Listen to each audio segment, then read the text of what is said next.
This is your Monday, May 29th weekly watch. This is where we discuss things that are happening both nationally and locally that are affecting real estate. I hope you all had a fantastic Memorial Day weekend. Today we've got some interesting topics to discuss that'll give you insights into the Vero Beach real estate market. But before we begin, I'd like to ask you for a quick favor. If you enjoy these videos, please subscribe to my YouTube channel and hit that like button. I put a link below in the description. Thanks so much. Now, let's quickly touch on last week's headlines and what is driving them. Last week was a bit of a challenging week for real estate, with 30-year mortgage rates rising back above 7%. But it's not because of inflation this time. It's actually due to the looming debt ceiling deadline and Congress struggling to get things sorted out. I know, we usually manage to find a way out at the very last minute, but the market and interest rates are showing signs of this uncertainty, and we'll talk more about that a little later. Now, let's explore what's driving our current headlines. We'll start off with looking at some sales activity across the country.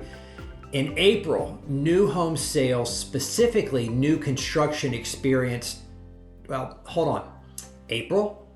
That's right.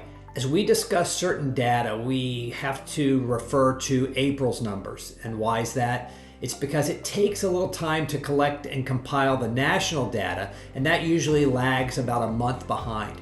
However, this lagging data does point to trends that are affecting our market today. So even though we are in May, in some of these reports, I'll be referencing April's numbers. So let's get back into it. In April, new home sales, specifically new construction, experienced a 4% increase compared to the previous month and a significant 12% increase compared to the same time last year.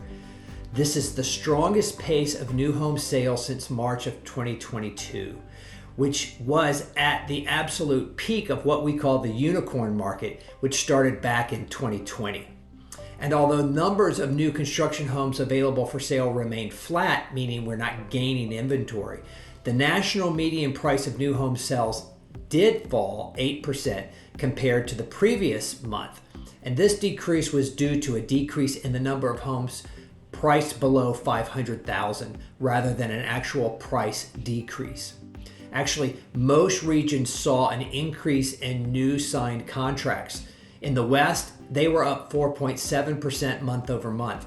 The Midwest was up 3.6% month over month, and the South was up 0.1%. But it was the Northeast that experienced a significant and strange drop of 11% month over month, which ultimately offset the other regions' gains and left the final number for the country flat. Can you imagine the headlines after that report came out? And although the South only saw a 0.1% gain, here in Vero Beach, we had our best month of under contract property since June of 2021. And it looks like May of this year is going to give it a run for its money. So be sure to check back on Thursday when I post my monthly market report for the final numbers. Next up, let's talk about affordable housing. Last week, we talked about how builders were on the verge of bullishness. With the limited supply of existing homes for sale, new homes now represent 33% of the total number of homes available on the market. Typically, that figure floats around 10%. Builders are now benefiting from material costs that have lowered, with lumber prices down 70% from their peak. They're also adjusting their product mix to include more affordable homes, defined as anything priced below $500,000 if you call that affordable.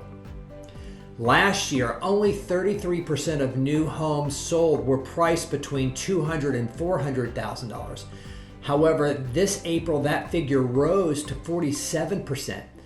This price is crucial for the average American. As a result, builders are reducing or even eliminating their incentives since they aren't as necessary to entice buyers as they were even just a few months ago.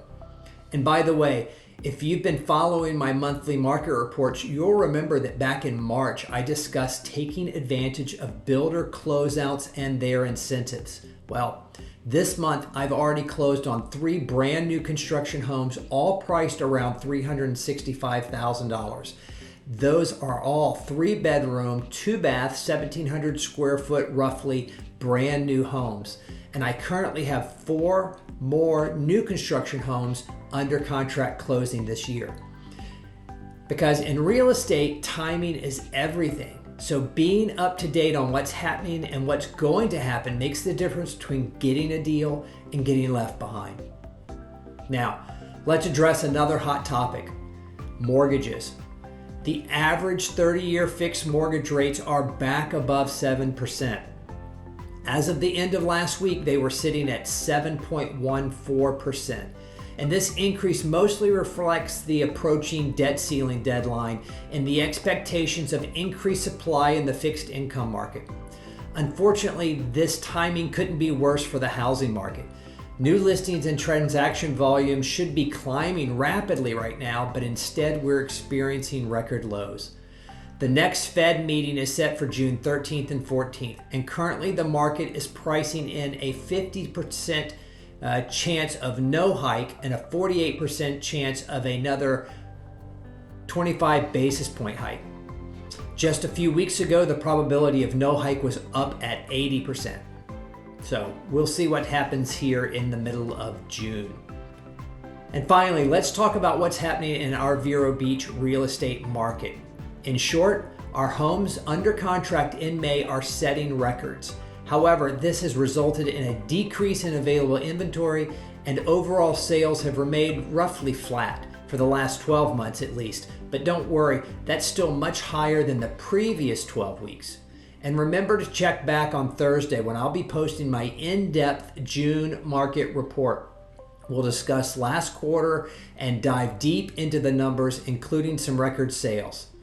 And if you're ready to have a conversation about the Vero Beach real estate market, click the link below to schedule your private call with me.